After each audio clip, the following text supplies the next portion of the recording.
ஒசூர்ல இப்படி ஒரு மலையா?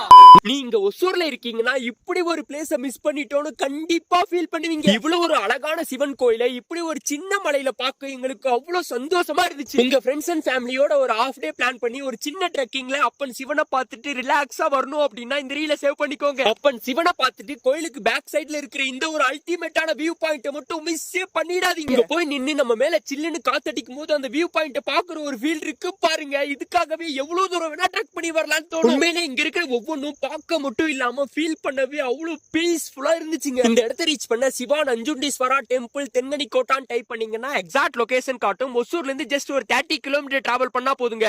இந்த ஒரு அழகான சிவன் கோயிலை வந்து ரீச் பண்ணிடலாம். நீங்க once Anekal bus stop reach பண்ணிட்டு அங்க இருக்கிற பேக்கரியில இருந்து ஒரு ரைட் எடுத்து ஒரு 8 கிலோமீட்டர்ல பேவனத்தம் அப்படின்ற ஒரு சின்ன கிராமத்துல தாங்க இந்த ஒரு சிவன் கோயில் லொகேட் ஆயிருக்கு. நீங்க இந்த கோயில் அடிவாரம் வரைக்கும் பைக்கார் கார்லயே வந்து ரீச் பண்ணிடலாம். ஒன்ஸ் இங்க ரீச் பண்ணிட்டீங்கன்னா இங்கேயே பைக்கை பார்க் பண்ணிட்டு ஒரு 10 மினிட்ஸ் இந்த கம்பி வழியா ட்ரெக் பண்ணீங்க அப்படின்னா நான் சொன்ன இவ்வளோ விஷயத்தை நீங்க லைவா ஃபீல் பண்ணலாம். முக்கியமா இந்த சிவன் கோயில் வீக்லி ஒன்ஸ் மண்டேல மட்டும் தான் ஓபன்ல இருக்கும். மத்த நாள்ல நீங்க மேல வரைக்கும் போய் பார்க்கலாம். ஆனா கோயில் மட்டும் க்ளோஸ்ல இருக்கும். உண்மையிலே இந்த வியூ பாயிண்ட் தாங்க எனக்கு ரொம்பவே பிடிச்சிருக்கு. நீங்க இதெல்லாம் ஆல்ரெடி ஃபீல் பண்ணிருந்தா கண்டிப்பா கமெண்ட்ல சொல்லுங்க. நெக்ஸ்ட் ஒரு நல்ல வீடியோல உங்க கூட பேசுறேன். அது வரைக்கும் love you all. Bye by.